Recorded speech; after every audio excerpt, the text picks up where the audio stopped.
Good morning friends. എസ്സെന്ന് വെച്ചാൽ ഡ്യൂവൽസും ഇട്ടിരിക്കുകയാണ് അവിടെ. ഇപ്പോൾ എക്സർസൈസ് കഴിഞ്ഞു, ഇനി ബാക്കി അടുത്ത സ്റ്റേജിലേക്ക് നടക്കണം. എന്നാലും ഇപ്പോഴും മഞ്ഞ് മാറിയിട്ടില്ല. ഇന്ന് മുഴുവൻ മൂടിയിരിക്കുക, അങ്ങനെയൊന്നും കാണത്തില്ല. ഇപ്പം 7:23 ആയില്ലേ. നൗ ഈവൻ നല്ല മഞ്ഞുണ്ട്. Yes, actually so happy. നമ്മളിതെല്ലാം അങ്ങ് എൻജോയ് ചെയ്യുക.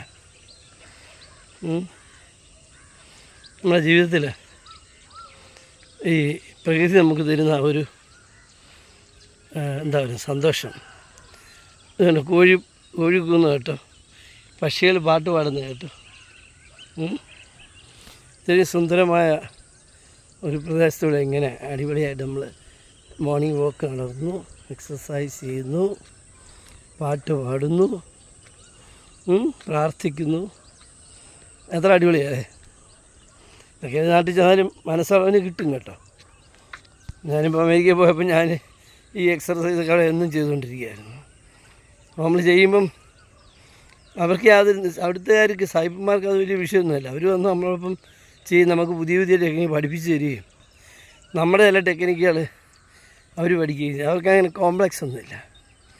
അത് കാര്യം മഞ്ഞത്താരും അങ്ങനെ ഇറങ്ങാറില്ലാത്തൊരു നമ്മൾ ഈ ചെല്ലുന്നത്. ഓക്കെ, എനിഹൗ ഇന്ന് നമ്മൾ ചിന്തിക്കുന്ന വിഷയം ഈ എൻ്റർപ്രണർഷിപ്പാണ്. എൻ്റർപ്രണർഷിപ്പിൽ എങ്ങനെ നമ്മൾ ഇടപെടണം എന്നുള്ള ഒരു വിഷയം. അത് ഇറ്റ്സ് മീ സൈമൺ യൂട്യൂബ് ചാനലിൽ ഇത് അപ്ലോഡ് ചെയ്യുന്നതാണ്. ഫേസ്ബുക്ക് ഇല്ലാത്തൊരു ചിലരെന്നെ വിളിക്കും.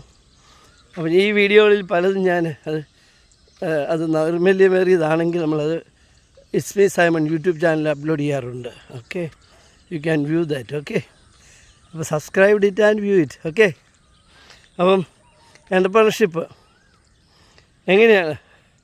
ഇപ്പം നമ്മുടെ നാട്ടിൽ ഒരു വ്യക്തി അലങ്കരിക്കപ്പെടുന്നത്, അല്ലെങ്കിൽ ഒരു വ്യക്തി അനുമോദിക്കപ്പെടുന്നത് എപ്പോഴാണ്? അവൻ വിജയിയായി കഴിയുമ്പോൾ. അപ്പോൾ നല്ലൊരു വിജയിയാകുന്ന ഒരാളെ എങ്ങനെയാണ് കണ്ടെത്തുക? ഇപ്പം ഇന്ത്യൻ പ്രധാനമന്ത്രി അദ്ദേഹത്തിൻ്റെ സ്വന്തം, അതായത് ഇന്ത്യ രാജ്യത്തിൻ്റെ അഭിമാനമായ വിമാനത്തിൽ പോകുമ്പം, ഇപ്പോൾ നമ്മുടെ US പ്രസിഡൻ്റൊക്കെ അങ്ങനെ വിമാനമുണ്ട്, അതുപോലത്തെ വിമാനം ഇന്ത്യക്കുണ്ട്. പോകുമ്പോൾ അതിൽ അദ്ദേഹം കൂടെ കൂട്ടുന്ന ആരെയാണ്? വലിയ വലിയ ബിസിനസ് മാഗ്നറ്റുകളെയൊക്കെ, പത്രപ്രവർത്തകരെയും കൊണ്ടുപോകും, പ്രചരണം കിട്ടണം. പക്ഷേ ബിസിനസ് മാഗ്നറ്റുകൾ, അതുപോലെ ആത്മീയ ഉപദേശ എല്ലാവരും കൊണ്ടുപോകും. അപ്പം ഈ എൻ്റർപ്രണേഴ്സിനുള്ള വിലയാണ് കാണിക്കുന്നത്. നമ്മൾ കൂടുതൽ ഊർജ്ജസ്വലതയോടുകൂടി, ഇപ്പം ഞാനീ ജീവിക്കുന്നത് ഇപ്പം ചെങ്ങവനത്താണ്. ഈ ചിങ്ങവനത്തിന് പ്രത്യേകതയുണ്ട്. അവിടുത്തെ മുൻ തലമുറയും ഇപ്പോഴത്തെ തലമുറയും സ്വന്തമായി ബിസിനസ് ചെയ്യുന്ന, അല്ലെങ്കിൽ മാനുഫാക്ചർ ചെയ്യുന്ന കമ്പനികളുടെ. അപ്പം ഞാൻ ഈ പഞ്ചായത്തിൽ വർക്ക് ചെയ്തിട്ടുള്ളതാണ്. അപ്പോൾ എനിക്കറിയാം 1500ഓളം കമ്പനി അന്നുണ്ടായിരുന്നു. ഇന്നും ഒട്ടും കുറയാതുണ്ട് ഈ ചുരുങ്ങിയ ഏരിയയ്ക്കുള്ളിൽ ചെറുകിട വ്യവസായങ്ങൾ. പക്ഷെ അത് അവരെയൊക്കെ വലിയ സമ്പന്നരാക്കി മാറ്റി. അവർ സമൂഹത്തിൽ എന്നും ഖ്യാതിയുള്ളവർ, അലങ്കരിക്കപ്പെടുന്നവരുമായിട്ട് മാറി. അപ്പോൾ അതുകൊണ്ടാണ് ഈ എൻ്റർപ്രണർഷിപ്പ് എന്താണെന്ന് സാമൂഹികമായിട്ടുള്ള നമ്മുടെ ആളുകൾ മനസ്സിലാക്കണമെന്ന് ഞാൻ ആഗ്രഹിക്കുക. എൻ്റെ വ്യൂവേഴ്സ്, അത് വളരെയധികം വ്യൂവേഴ്സ് ഉണ്ട്. അപ്പോൾ അവർക്ക് വേണ്ടിയാണ്.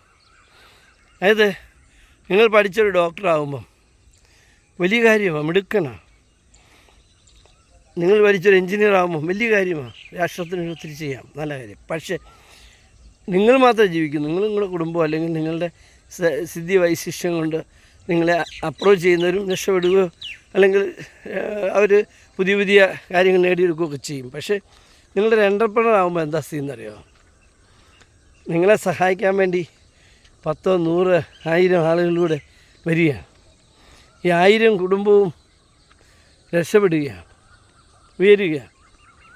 ഇപ്പം നമ്മൾ മനസ്സിലാകും, നമ്മളൊരാൾ ഇത്രയും പേർക്ക് നാഥനായി മാറുകയാണ്.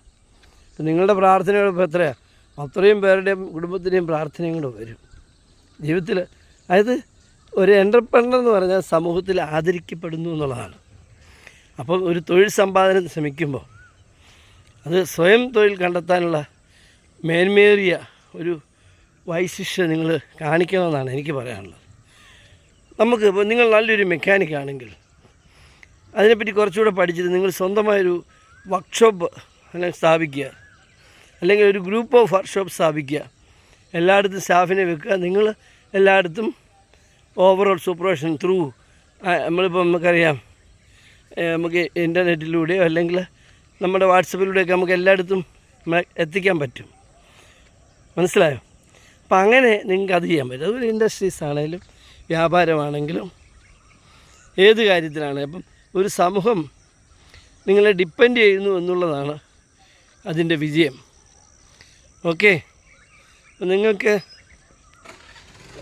സമൂഹത്തിൽ എണ്ണപ്പെട്ട ഒരാളായി മാറണമെങ്കിൽ നിങ്ങൾ ഒരു എണ്ണപ്പെട്ടതായി മാറണം. അതിനുവേണ്ടി ശ്രമിക്കണം. അതിനുള്ള ധാരാളം ടിപ്സ് നമ്മുടെ ഇസ്മി സൈമൺ യൂട്യൂബിലുണ്ട്. ഒരു ബിസിനസ് എങ്ങനെ ആരംഭിക്കുമ്പോൾ ഞാൻ ഇൻഡസ്ട്രീസിലെ ട്രെയിനറാണെന്ന് എനിക്ക് അറിയാമായിരുന്നല്ലോ. അന്ന് ഞാൻ വളരെ കാലം അവിടെ പഠിപ്പിച്ചിരുന്നു. അപ്പം അതൊക്കെ ഉണ്ട്. ഇനി എന്തെങ്കിലും പ്രത്യേക ആവശ്യം നമ്മൾ ചോദിച്ചാൽ പറഞ്ഞു തരുന്നതാണ്. ബിസിനസ് ആരംഭിച്ചു, കൂട്ടുകാർക്കെല്ലാം ബിസിനസ് ആരംഭിച്ചു, പക്ഷെ വേണ്ടത്ര അങ്ങനെയുള്ളവർക്കും ടിപ്സ് ഉണ്ട്.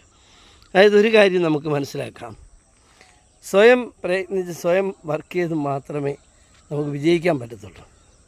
എത്ര വലിയ മോട്ടിവേഷൻ നിങ്ങൾക്ക് കിട്ടിയാലും, എത്ര വലിയ മോട്ടിവേഷൻ ബുക്കുകൾ നിങ്ങൾ വായിച്ചാലും, നിങ്ങൾ രക്ഷപ്പെടണമെങ്കിൽ നിങ്ങൾ തന്നെ മുന്നിട്ടിറങ്ങണം. വെള്ളത്തിലിറങ്ങാൻ നീന്തൽ പഠിക്കാൻ പറ്റുമോ? പറ്റില്ല.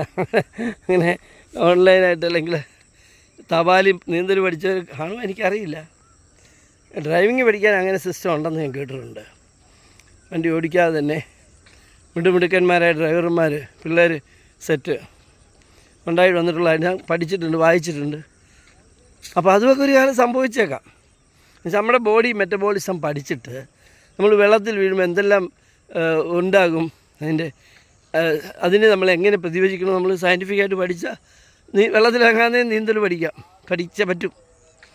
അതിൻ്റെ സയൻറ്റിഫിക് ആസ്പെക്ട്സ് എല്ലാം നമ്മൾ വെള്ളത്തിൽ വീഴുമ്പോൾ അതിൻ്റെ ഗ്രാവിറ്റി എങ്ങനെയാണ്, നമ്മളെങ്ങനെയാണ് മുങ്ങിപ്പോകുന്നത്, മുങ്ങി നമ്മൾ എന്ത് ചെയ്യണം, അതിൻ്റെ എന്തെല്ലാം അവയവങ്ങൾ എങ്ങനെ ഉപയോഗിക്കണം, ഇതിങ്ങനെ ശാസ്ത്രീയമായിട്ട് നമ്മൾ ബാഹാർട്ട് ചെയ്തിട്ട് നിങ്ങൾ വെള്ളത്തിൽ ചാടി ചിലപ്പോഴല്ല രക്ഷപ്പെടും. കാരണം കാർ ഓടിച്ച ആളെ എനിക്കറിയാം, ഒരു വണ്ടിയും ഉരുട്ടാതെ ഡ്രൈവിങ് പഠിച്ച് മിടുക്കനായ ഒരാളെ 1-2 പേരെ എനിക്കറിയാം. അതുകൊണ്ട് ഞാൻ പറഞ്ഞു.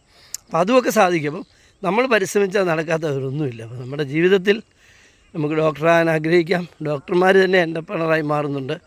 എഞ്ചിനീയറാകാൻ ആഗ്രഹിക്കുക, എഞ്ചിനീയർ തന്നെ എൻ്റർപ്രണറാറുണ്ട്. എല്ലാ മേഖലയിലും നിങ്ങളൊരു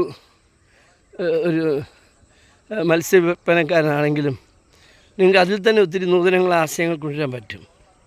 മെച്ചപ്പെട്ട സേവനം, ഉറപ്പായിട്ടും സുരക്ഷിതമായിട്ട് നല്ല മത്സ്യം കൊടുക്കുക, അങ്ങനെ പെരുമാറ്റം കൊണ്ട് അങ്ങനെ നിങ്ങൾക്ക് ഒരു കസ്റ്റമർ റിലേഷൻഷിപ്പ് ക്രിയേറ്റ് ചെയ്യാം.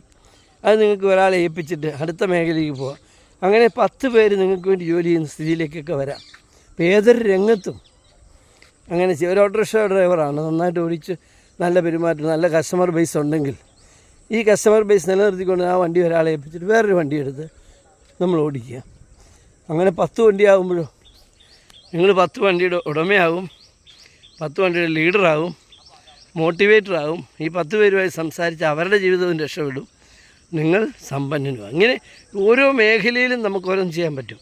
അപ്പോൾ അതാണ് നൂതനങ്ങളായ ആശയങ്ങൾ കണ്ടെത്തണം, പ്രവർത്തിക്കണം. ഓക്കെ, എന്തായാലും ഈ ഭാരതത്തിന്, ഈ കേരളത്തിന് അഭിമാനമായി നമുക്ക് മാറാം.